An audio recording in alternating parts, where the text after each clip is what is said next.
ইংৰাজে যেতিয়া ভাৰতবৰ্ষত আহিলে ইংৰাজে ভাৰতবৰ্ষত আহি শ্ৰেণী বিভাজিত শিক্ষা ব্যৱস্থা কৰি থৈ গ'ল ক্লাছ 1 ক্লাছ 2 ক্লাছ 3 এনেকৈ শ্ৰেণী বিভাজন গতিকে শ্ৰেণী বিভাজন ব্যৱস্থা তেওঁলোকে শিক্ষাৰ শ্ৰেণী বিভাজন কৰি থৈ গ'ল সেইকাৰণে শ্ৰেণী বিভাজন শিক্ষাটোৰ দ্বাৰা মানুহ সফল হ'ব নোৱাৰিলে কিন্তু শিক্ষা ব্যৱস্থাই কিন্তু যি ধৰণে মানুহ উপকৃত কৰিব লাগিছিল সেই ধৰণে কিন্তু ভাৰতবৰ্ষত শিক্ষাই উপকৃত কৰিব আজিও নোৱাৰিলে কিন্তু ক'ব পাৰে কোনোবা যে শিক্ষাই বহুতখিনি কৰিছে শিক্ষাই মানুহক একোটা যন্ত্ৰলৈ ৰূপান্তৰ কৰিছে ধন ঘটাৰ যন্ত্ৰ সেইটো ঠিক কিন্তু ভাল ভাল মেচিন নিৰ্মাণ হৈছে টকা ঘটাৰ এইটো কিন্তু সকলোৱে স্বীকাৰ কৰে কিন্তু আমাৰ ভাৰতবৰ্ষত যিবিলাক গুৰুকুল শিক্ষা ব্যৱস্থা আছিল সেই গুৰুকুল শিক্ষা ব্যৱস্থাত এনেকুৱা ক্লাছিফিকেশ্যন শিক্ষা নাছিলে কিন্তু 10 বছৰ আগত অহা ছাত্ৰজনকো একেলগে বহাই ল'ব আৰু কালি অহা ছাত্ৰজনে একেলগে বহিব গুৰুৰ সন্মুখত আজি গুৰু যিখিনি কথা ক'ব সেই আজি অহা ল'ৰাটো শুনিব লাগিব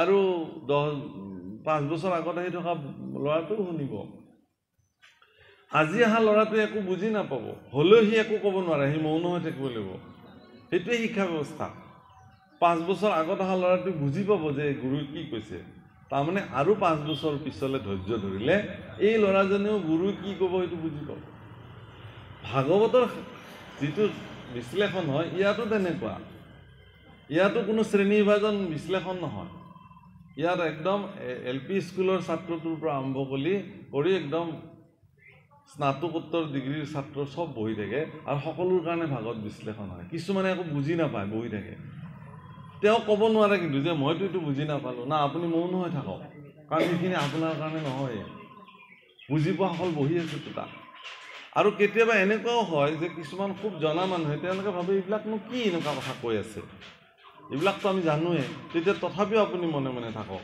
এইকাৰণে যে আপোনাৰ কাৰণে এইটো কোৱা নাই তেনেকুৱা আজি নতুনকৈ অহা কোনোবা তেনেকুৱা নতুনজনৰ কাৰণে যে তেনেকুৱা তাত্ত্বিক আৰু দাৰ্শনিক বিশ্লেষণত কৃষ্ণক আত্মা বুলি কৈছে উদ্ধৱক বোধ বুলি কৈছে আমাৰ যিটো বোধ শক্তি ভাৱনা শক্তি সেইটো বুলি বুজাইছে আৰু সেইকাৰণে কয় যে যিখন দ্বাৰকা সেইটো শৰীৰটোকে বুজাইছে সেই শৰীৰৰূপী দ্বাৰকাত আত্মাৰূপী কৃষ্ণ বিদ্যমান আৰু তাত বোধৰূপী উদ্ধৱ কৃষ্ণ সখী হিচাপে বিদ্যমান আৰু জীৱনৰ শৰীৰৰ অন্তিম ক্ষণত যেতিয়া প্ৰাণ গুচি যাব ওলাইছে তাৰ আগমুহূৰ্তত বোধক সমস্ত জ্ঞান বোধ কৰাই থৈ গৈছে আত্মাই সেইকাৰণে যিবিলাক জীৱন্ত অৱস্থাত যিবিলাক ব্যক্তিয়ে আত্মাৰ দ্বাৰা প্ৰেৰিত জ্ঞানক বোধ শক্তি হিচাপে জীৱনত ধাৰণ কৰে তেওঁলোকৰ মৃত্যুৰ পিছতো তেওঁলোকক বোধৱান ব্যক্তি হিচাপে মানুহে সন্মান কৰে আৰু যিবিলাক ব্যক্তি জীৱন্ত অৱস্থাত আত্মাৰ নিৰ্দেশনাক অগ্ৰাহ্য কৰি বোধক নিষ্ক্ৰিয় কৰি ৰাখিলে তেওঁলোক মৃত্যুৰ পিছত তেওঁলোকক 3 বছৰমান শ্ৰাদ্ধ পতাৰ পিছত পুতেকো সোধে আমাৰ দেউতাৰ মৃত্যুৰ তিথিটো আজি আছিল নেকিহে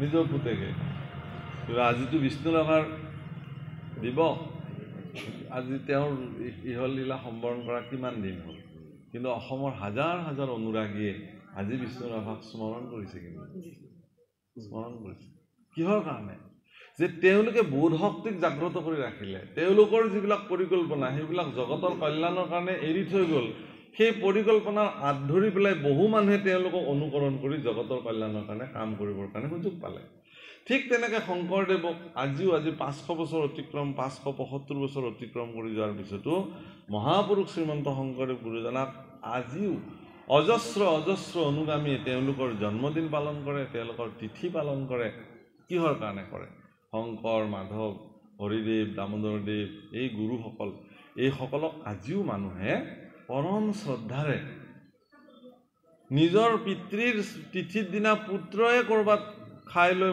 একদম মজগুল হৈ থাকে কিন্তু গুৰুৰ তিথিসকলক সকলো মানুহে দিনটো উপবাসে থাকি গুৰুৰ তিথি পালন কৰে কিহৰ কাৰণে তেওঁলোকে জীৱন্ত অৱস্থাতে আত্মাৰ নিৰ্দেশিত জ্ঞানক প্ৰাপ্তি কৰি বোধক চৈতন্য কৰি ৰাখিলে সেইকাৰণে তেওঁলোকৰ শৰীৰটোৰে মৃত্যু হ'ল তেওঁলোকৰ মৃত্যু নহ'ল সেইকাৰণে যিবিলাকৰ শৰীৰৰো মৃত্যু হয় মানুহজনৰো মৃত্যু হয় এই মৃত্যুটোক দুগুণ মৰণ বুলি কয় আৰু সেইকাৰণে এটা কবিতাত চন্দ্ৰ কুমাৰ আগৰৱালাদেৱে লিখিছে দুগুণ মৰণ ভুগি ধূলিৰ মানুহ মিলি যাব ধূলিৰ আপুনি দুগুণ মৰণ হ'ব নালাগে। কৃষ্ণ উদ্ধৱ সংবাদে আপোনাক নিৰ্দেশনা দিছে যে আপোনাৰ এগুণ মৃত্যু, শৰীৰটো জন্মৰ লগতে উপজী মৃত্যুৰ লগত। শৰীৰটো জন্ম হৈছে মানে এই শৰীৰটোৰ এদিন মৃত্যু হোৱাটো নিশ্চিত। কিন্তু আপুনিতো জগতত জীয়াই থাকিব লাগিব। যেনেকৈ পৰীক্ষিত আজিও আমাৰ মাজত জীয়াই আছে, সুখদেৱ যেনেকৈ আমাৰ মাজত আজিও জীয়াই আছে, শংকৰদেৱ যেনেকৈ আজিও আমাৰ মাজত জীয়াই আছে, হনুমন্ত যেনেকৈ আজিও আমাৰ মাজত জীয়াই আছে। এওঁলোকৰ শৰীৰটোৰ হয়তো তেওঁলোকৰ বিনাশ হৈ গৈছে, কিন্তু তেওঁলোকৰ বোধ শক্তিটো জগতত আজিও চৈতন্য আৰু জাগৃত হৈ থাকিল। ঈশ্বৰ পুৰুষে তেওঁৰ প্ৰপন্ন বান্ধৱ, একদম হিয়াৰ বান্ধৱ, পৰম সুহৃদ উদ্ধৱক কৈছে যে তুমি যাব নালাগে পৃথিৱীত, তুমি থাকিব লাগিব। কাৰ কাৰণে থাকিব লাগিব? সমগ্ৰ পৃথিৱীবাসীক ভক্তিৰ মাৰ্গ প্ৰশস্ত কৰিবৰ কাৰণে তুমি জীয়াই থাকিব লাগিব। এইটোৱে তোমাৰ, এইটো আজ্ঞা কৰিছে। কি বুলি কৈছে? আর পিরিবে দুর্জন কলি গুছিবে আসার হুইবে অধর্মত রতি যতে ক প্রজার হেরা তুমি আমি দুয়ো গইলে মিলিবে অনর্থ লুপ্ত হইবে জ্ঞান ইটো ভকতির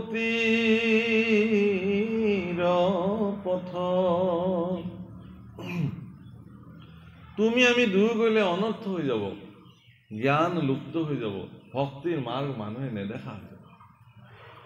প্ৰভুসকল, আমি আগতে এটা কথা উল্লেখ কৰিছোঁ যে স্বয়ং বৃহস্পতিৰ শিষ্য হোৱাৰ পিছতো উদ্ধৱে কিন্তু কৃষ্ণৰ সন্মুখত এগৰাকী অবোধ বালকৰ দৰে আছে, যেন তেওঁ একো নাজানে। কিহৰ কাৰণে? ভগৱান কৃষ্ণ উদ্ধৱক উপদেশৰ আসনত বহাই থৈ গৈছে, উপদেশী আসনত, যি আসনৰ পৰা উদ্ধৱে লোকক উপদেশ দিব। পৃথিৱীত উপদেশ শুনাৰ আসনত বহিবৰ কাৰণে সহজ, কিন্তু উপদেশ দিয়াৰ আসনখন বৰ ভয়ংকৰ। শিষ্য হোৱাটো পৃথিৱীৰ আটাইতকৈ সহজ কাম, কিন্তু এগৰাকী সামৰ্থ্যশালী গুৰুৰ আসনত বহাটো বহুত জটিল।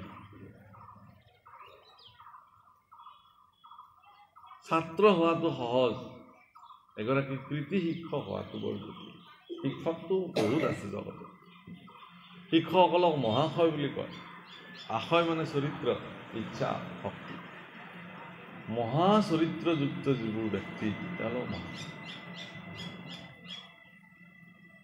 উপদেশৰ আসনত থাকিবৰ কাৰণে উদ্ধৱৰ মনত এনেকুৱা কিছুমান ভাৱনাই ক্ৰীড়া কৰিলে যে যিহেতু প্ৰভু যাব কিছু সময়ৰ পিছতে, গতিকে এইখিনি সময়ৰ সদব্যৱহাৰ কৰি ভগৱন্ত পুৰুষৰ পৰা মই জগতৰ শ্ৰেষ্ঠ সম্পত্তি যিখিনি মূল তত্ত্ব উপদেশ সেইখিনি মই গ্ৰহণ কৰোঁ, নহ'লে মই কেনেকৈ উপদেশ দিম? ভাগৱতৰ উপদেশ, ভাগৱতৰ আসনতো বহি পেলাই তেওঁ যদি ভাগৱত সম্পৰ্কে সম্যক জ্ঞান তেওঁৰ জীৱনত নাথাকে, অকল ভাগৱত পঢ়িলেই নহ'ব, ভাগৱত বুজাবৰ কাৰণে অন্যান্য শাস্ত্ৰও তেওঁ জানিব লাগিব, অন্যান্য শাস্ত্ৰও তেওঁ অধ্যয়ন কৰিব লাগিব, যিবোৰ আমাৰ আচলতে এইটোক কয় শৃংখলাবদ্ধ অধ্যয়ন। মানে শৃংখলাবদ্ধ অধ্যয়নটো কি? যে কীৰ্তনত মহাপুৰুষে লিখিছে, আমাৰো বোলে চিত্ত নেদা ঠাৰি একাদশ স্কন্ধ চোৱা বিচাৰি। যদি মোৰ কথাটোৱে তোমাৰ মনত সিদ্ধান্ত ল'ব পৰা নাই, তেতিয়া তুমি একাদশ স্কন্ধ বিচাৰি চোৱা। ঠিক তেনেকৈ তেতিয়াহ'লে আপুনি সেই কথাখিনি বিচাৰি একাদশ স্কন্ধলৈ আহিব পাৰে, এইটোক শৃংখলাবদ্ধ অধ্যয়ন বোলে। ঠিক তেনেকৈ অন্যান্য শাস্ত্ৰসমূহেও ভাৰতবৰ্ষৰ সনাতনী পৰম্পৰাক চৈতন্য কৰি ৰাখিবৰ কাৰণে, জাগ্ৰত কৰি ৰাখিবৰ কাৰণে বিভিন্ন নীতি নিৰ্দেশনা প্ৰদান কৰিছে। এজন ব্যক্তিৰ জীৱনত, মনুষ্য জীৱনক সাৰ্থক কৰিবৰ কাৰণে, শ্ৰৱণ কৰিবৰ কাৰণে কেৱল ভাগৱতে তেওঁৰ কাৰণে যথেষ্ট। ভাগৱত শুনিলেই হৈ যাব তেওঁ।